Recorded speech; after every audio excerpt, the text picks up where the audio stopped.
조선이라는 거대한 유교적 감옥 안에서 태어날 때부터 발목에 채워진 천출이라는 쇠사슬을 스스로 끊어내고 그림자까지 올라갔던 여인이 있습니다. 바로 정난정입니다. 그녀의 삶을 한마디로 정의하기란 쉽지 않습니다.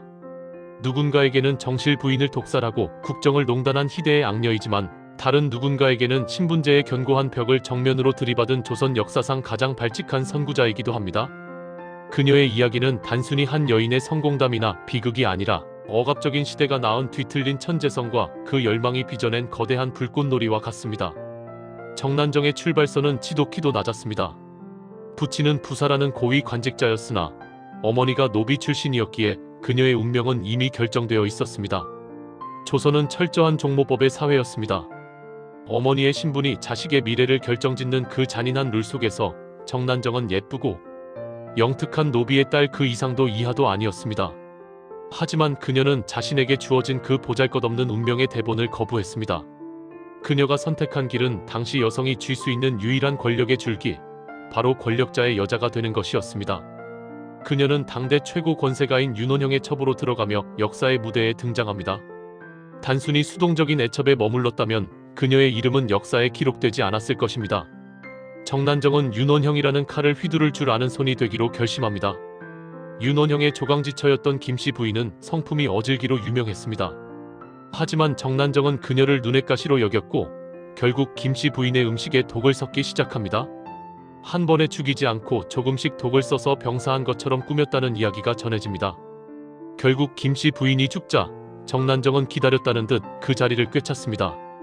훗날 김씨 부인의 친정에서 이를 고발했으나 당시 문정왕후의 비호 아래 있던 정난정을 아무도 건드릴 수 없었습니다. 그녀의 성공 전략 중 가장 영리했던 것은 궁궐 안의 절대 권력자 문정왕후와의 결탁이었습니다. 왕비와 천민 출신 첩이라는 기묘한 조합은 조선 정치를 송두리째 흔들었습니다. 정난정이 문정왕후의 문고리 권력이자 영혼의 단짝이 될 수 있었던 것은 문정왕후의 남동생인 윤원형의 첩이 되는 것이었습니다. 윤원형은 문정왕후가 가장 신뢰하고 아끼는 수족이었는데 정난정은 그가 가진 누님인 문정왕후에 대한 영향력을 정확히 파악했습니다. 그녀는 윤원형을 통해 궁궐의 사정을 속속들이 파악하며 문정왕후가 무엇을 고민하고 무엇을 두려워하는지 읽어내기 시작했습니다. 문정왕후는 자신의 아들인 명종을 왕위에 올리기 위해 정적들을 제거해야 하는 서슬퍼런 정치를 하고 있었습니다. 이때 정난정이 파고든 틈새는 궁 안의 왕비가 직접 할 수 없는 지저분한 뒷일이었습니다. 1445년 을사사화 당시 정난정은 궁 밖의 여론을 조작하고 반대파 사대부들의 뒷조사를 수행하며 윤원형과 문정왕후에게 유익한 정보를 날랐습니다. 왕비의 입장에서 정난정은 신분도 낮아 배신할 리 없고 일처리는 귀신같이 영악한 최고의 파트너였습니다.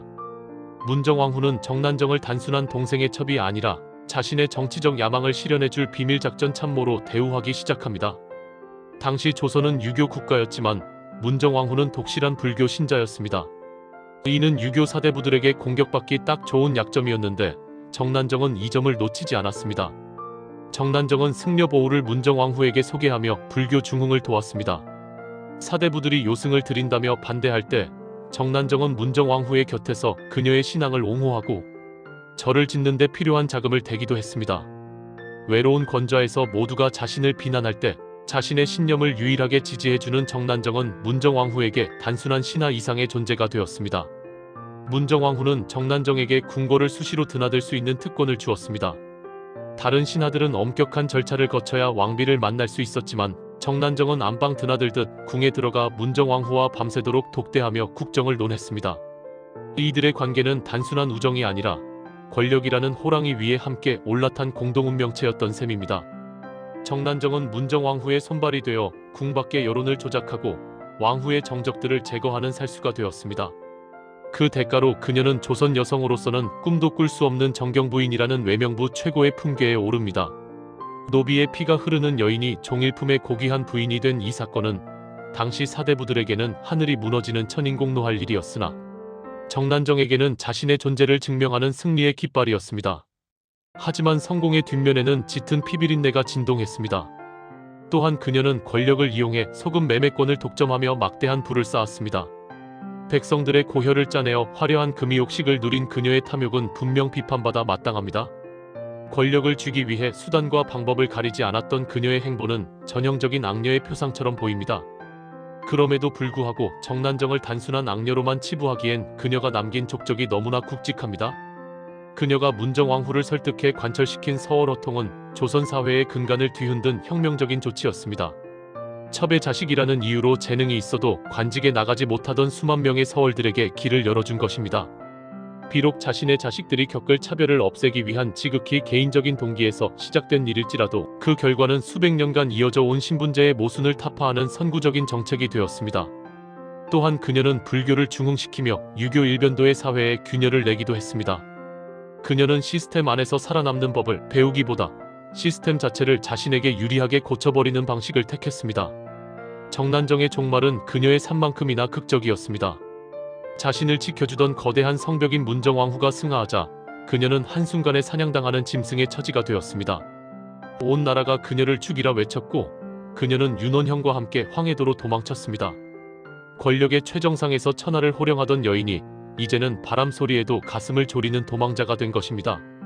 결국 금부도사가 자신을 잡으러 왔다는 헛것을 보고 독약을 마시고 자결한 그녀의 최후는 욕망으로 쌓아 올린 탑이 얼마나 허망하게 무너질 수 있는지를 보여줍니다. 노비의 딸로 태어나 한 시대를 풍미하고 신분제의 법조문까지 고쳤다는 점에서는 분명 전무후무한 성공 사례입니다. 하지만 그 과정에서 저지른 악행과 비참한 최후를 본다면 그녀의 삶은 경계해야 할 비극입니다. 그러나 분명한 것은 정난정이라는 인물이 있었기에 조선은 여성과 신분이라는 두 가지 족쇄에 대해 다시금 생각하게 되었습니다. 그녀는 악녀라는 이름 뒤에 숨겨진 시대를 앞서간 혹은 시대에 의해 괴물이 된 불꽃 같은 인간이었습니다. 우리는 억압된 환경 속에서 한 여성의 욕망이 어디까지 뻗어나갈 수 있는지, 그리고 그 욕망이 세상을 어떻게 바꾸거나 망가뜨리는지를 보았습니다.